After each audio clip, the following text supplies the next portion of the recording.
Hi everyone, this is JD, your gadget review friend. All Pixel lineup are the most celebrated and popular smartphones for one reason. This is owned by Google, who basically owns Android OS, which every manufacturer aside from Apple uses. Pixel phones are reliable, stable, cheap, and has great cameras. We're reviewing the 2017 Pixel 2 or Pixel 2 XL. It was highly touted when it was first released. How was it after 5 years and with all the updates it received? Today we're reviewing Pixel 2 XL in 2022. It's old but gold, and I'll give you 8 reasons why you should own it this year.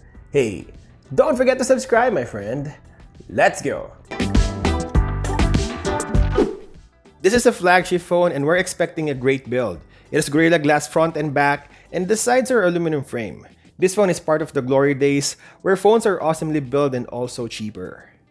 New phones today mostly has plastic back, and you still need to pay twice of what we have in 2017. It sucks, but it's true. A typical Pixel phone fashion where the buttons are situated in one side, you have the USB Type-C port at the bottom with 2 front-firing speakers. You will see a little bit of edge in front because of the bigger forehead and chin, but those are the positions of the loud stereo speakers. It has a single camera module at the back, a classic Pixel phone look before the square camera bump. The screen size isn't that big. Imagine an XL version with 6 inches, right? Today it's just the size of a regular Pixel phone. It has IP67 water and dust resistant. It can be dropped in the water 1 meter deep for half an hour. This phone is a little outdated, but it has a solid build quality. Back in the day where everyone is obsessed with pixel density, this is one of the sharpest screen you'll ever find. Again, it's only 6 inches, so putting a 538 ppi density will result in sharp screen.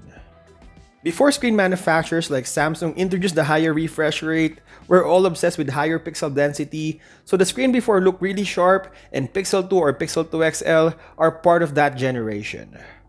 Sadly, this can only go as high as 438 nits, but the colors are vivid and the texts are sharp. You wouldn't notice any pixelation on the text and icons, all housed in a smaller screen, which favors smaller hands like me. It has an older 18:9 aspect ratio, and this panel supports always-on display. Although Google killed the headphone jack and they received scrutiny from the consumers by doing it, because everyone remembered how they mocked Apple when they removed the headphone jack from their iPhones, and they followed it. But in return, they've included a loud front-firing stereo speakers, so games and videos felt really immersive. Through the rapid charging, it will boost the battery from 0 to 50% in 30 minutes. You'll be looking at around 1 hour and 10 minutes to charge your device fully, not the fastest but still impressive. It also came with a USB Type-C cable end-to-end that until now Pixel phones are still using. And speaking of, this phone has a charger compared to the newer Pixel phones that's more expensive but without a charging block. The charger powers a 3520 mAh battery that is more or less a day of use depending on your computational need. Next is performance. It has Snapdragon 835, coupled with 4 GB of RAM. It will perform decent on day-to-day tasks. It's not the fastest phone for sure, but the processor is really good. The Snapdragon 835 is somehow in the ballpark performance of the newer mid-range chip, the Snapdragon 765. Again, sheer performance and game utilization is different. If app developers utilize their apps or games to work faster on a specific processor, regardless if you're using Snapdragon 835 or 888 or even MediaTek, apps will work smoothly. But for sheer performance, Pixel 2 or Pixel 2 XL is fast, somehow as fast as the high-end mid-range phones today.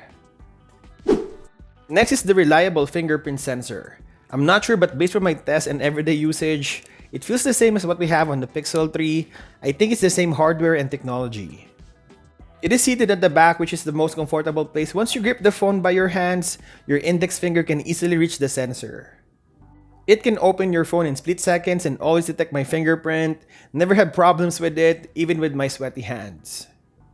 Hey, if you own Pixel 2 or 2 XL or any phones you see on our channel, we're making more videos of these phones in the future. Please hit the subscribe button to see more videos like this.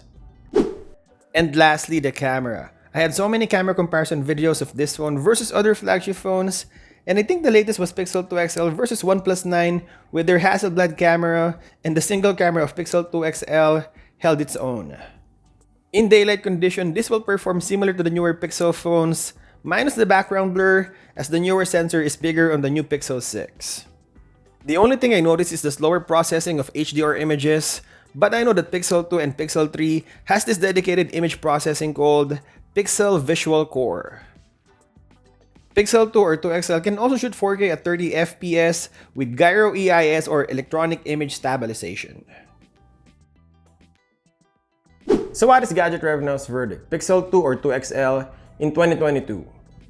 I know there are tons of phones in the market today, and it's our job as a tech reviewer to review newer phones and pitch that it's better than the older phone, which is true. And sometimes leaving the viewers wanting to buy the new phone depending on how good the review is, only to find out that once you use the new phone, it feels the same as the older ones.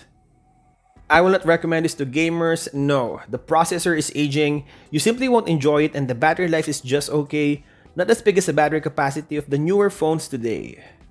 And I'll recommend this to anyone in a budget that wants a great camera phone, awesome screen, and loud stereo speakers.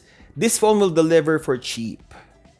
This older Pixel 2 XL is still a great option. I mean how cheap it is and what it gives you. It's old, but gold. And I'll continue to compare this phone with other phones in our channel, so stay tuned. And as always, thank you guys for watching, and I'll see you in the next one.